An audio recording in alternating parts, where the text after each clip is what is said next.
Gün oldu gərəz, çatdı o mehnətli zaman, qapıya vurdular ot, göylərə qozandı duman.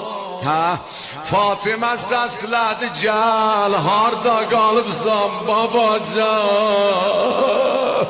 ucaca ya Zəhra. Bəh, nalələri disi şəbdi ha, boşda bu nalələri saxlama sinədə.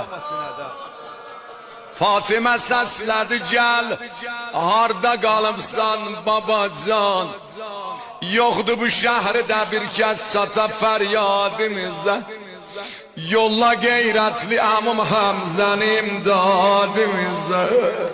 Allahu Ekber. Ta burada sakit oturma Canı Zəhra.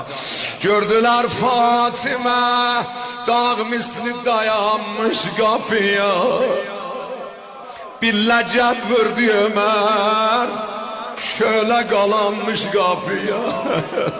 Ildırım dəydi kənə yar yanmış kapıya.